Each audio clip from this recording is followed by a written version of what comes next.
Video ni na Kim Chiu, Coco Martin at Julia Montes, trending sa social media. Kim, hinangaan ng netizens. Paolo Avellino, MIA sa final performance. Kim Pao, sabay na nawala sa Christmas special after party. Nag-date sa gabi at nag-workout kinaumagahan? Netizens, todo kilig sa Kim Pao after party moments. Trending na naman. Tara, kwentuhan muli tayo.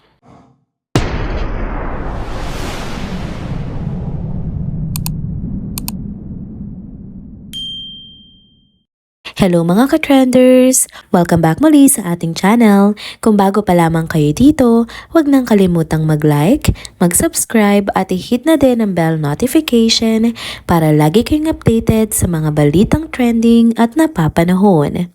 Mga ka-trenders, Happy Friday! Andito na naman ako para magdala ng fresh at trending na balita para sa inyo.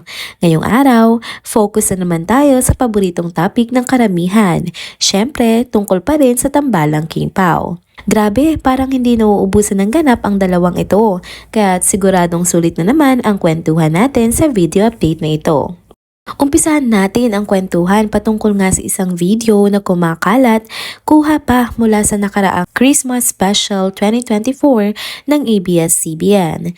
Alam nyo ba na habang sabay-sabay na nagpa-perform ang lahat ng artista ng network para sa kanilang final song, aba si Kim Chiu nag-stand out na naman. Kitang-kita kasi sa video kung paano niya pinipilit sina Coco Martin, Julia Montes at Arjo Atayde para pumunta sa harapan ng stage. Parang sinisigurado niya rin na ma-highlight din ang presence ng tatlong bigating artista na ito sa espesyal na show na ito. Kuhang-kuha ng kamera ang saya at ang pagiging supportive ni Kim sa mga katrabaho niyang artista. Dahil sa simpleng gesture na yon, maraming netizens ang humanga kay Kim.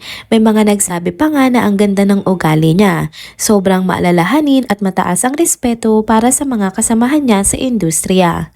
Sinasabi rin ng ilan na may pagkakahawig nga daw ang ugali ni Kim kay Paolo Avellino na parehong magalang at grounded.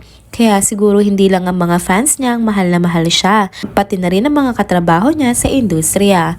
Walang masabi kundi puro papuri. At diba, napapansin din natin kung gaano nga ka-blessed si Kim ngayong taon. Sa dami ng mga projects, endorsements at recognition na natatanggap niya, nananatili pa rin siyang humble.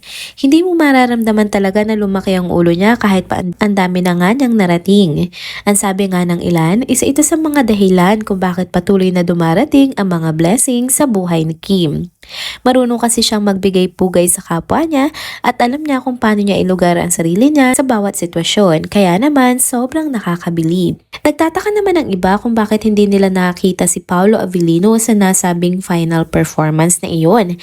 At ayon nga sa ilang mga sources, nagbibihis na daw kasi ang aktor ng mga oras na yon kaya hindi siya nakasama on stage. Pero buti na lang, kasama ni Kim ang kanyang bestie na si Darren Espanto at syempre ang mga kasamahan niya sa It's Showtime. Masaya pa rin naman ang mood at naandoon din sa tabi ni Kim ang mga miyembro ng BINI na game din makipagkwentuhan, mag-enjoy on stage kasama siya. Talaga namang napaka-approachable na ito ni Kim kaya lahat ay komportable na makipag-usap sa kanya. Sa obserbasyon ko naman mga ka-trenders, malaki talaga ang naitulong ng It's Showtime when it comes to people skills nga ni Kim Chiu. Ang pagiging host niya nga sa nasabing show ang isa sa mga nakikita kong rason kung bakit lalo siyang naging magaling sa pakikisalumuha niya sa kapwa niya. Mas naging bukas kasi siya sa pakikipag-usap at pakikipagkaibigan hindi lang sa mga kapwa niya artista, kundi pati na rin sa mga production team at mga fans. Siguro, malaking tulong din dito si Paolo dahil nga bali-balita na rin, diba, na sobrang supportive at mabait din daw si Paolo sa mga taong nasa paligid niya. Iba talaga ang epekto kapag nasa tamang tao ka na, 'di ba? Kasi naman kung babalikan din natin nung panahon nga na boyfriend pa ni Kim Chiu, si Sian Lim, medyo nagkaroon din ng issue si Kim dahil naapektuhan daw ang aktres sa pagiging reserve ni Sian at sa hindi magandang image ng aktor pagdating nga sa pakikisalamuha sa mga katrabaho niya. Pero ngayon, ibang-iba na ang vibe ni Kim. Mas carefree, mas approachable at mas confident. Kaya naman, saludo tayo kay Kim, tuloy-tuloy lang ang positivity at good vibes na patuloy niyang sinishare sa ating mga fans niya. Sunod naman nating pag-usapan ang isang nakakatuwang video na nakuha naman mula sa after party pictorial ng Kapamilya Network. Ang video na ito na nag-viral matapos i-post ng Facebook page na Kim Pao Official ay muling nagpakita ng pagiging nonchalant pero charming na introvert na side ng aktor na si Paolo Avellino. Sa nasabing video, habang nagtatawanan at nagkukulitan ng mga kasamahan at kaibigan niya, si Paolo naman ay kalmado lang at parang nagmamasid lang sa paligid. Bihirang-bihira mo talaga siyang makitang madaldal kaya naman pag meron, aliw na aliw talaga ang maraming fans sa kanya. Lalo pang ang natuwa ang mga supporters, particular na ang mga long-time fans nga ni Paolo dahil kay Kim Chiu. Si Kim kasi parang may magic na napapalabas ang makulit na side ng aktor. Sa mga simpleng video pa nga lang ng dalawa, kita na agad kung paano nagiging mas open si Paolo kapag andyan na si Kim. Talaga namang ang kanilang chemistry on screen ay umaapaw lagi. Balik naman tayo sa video na pinost nga ng Kim Pao Official Facebook page. Napansin ko nga sa mga video na kumakalat online ay ang pagiging close na ni Paolo sa mga kasamahan ni Kim sa It's Showtime family. Dito kasi sa video na to, magkatabi sila ni Vong Navarro.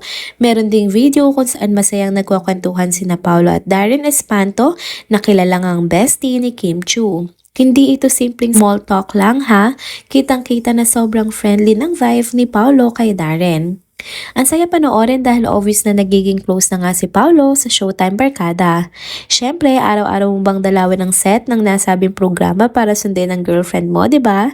Talaga magiging close ka rin sa mga kaibigan niya. Pero ang nakakabilib kay Paolo, hindi siya talaga nagpa-easy-easy lang. Umeffort talaga din siya para makuha ang tiwala at suporta ng mga tao sa paligid ni Kim. Hindi lang basta okay na impression ang iniwan niya, pinakita niya rin talaga kung gaano nga siya ka-invested sa relasyon nila ni Kim.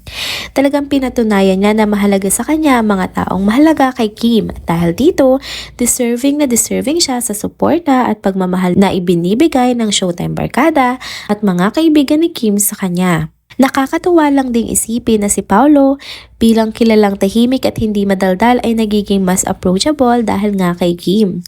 Parang ang sayang makita na hindi lang romantic partner ang tingin niya dito kundi partner din in all aspects ng kanyang buhay. Dahil dito, hindi na nakapagtataka kung bakit buong puso siyang sinusuportahan ng mga malalapit kay Kim. At vice versa. Sabi nga ng madami, kapag masaya ang kaibigan mo at alam mong inaalagaan siya ng maayos, magiging supportive ka din talaga, 'di ba?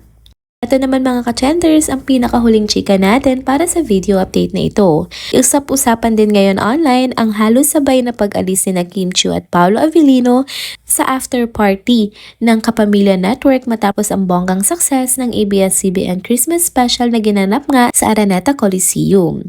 Alam nyo na, kapag may mga ganitong balita, hindi talaga palalampasin ng netizens ang mga ganap kaya naman trending agad ang eksenang ito.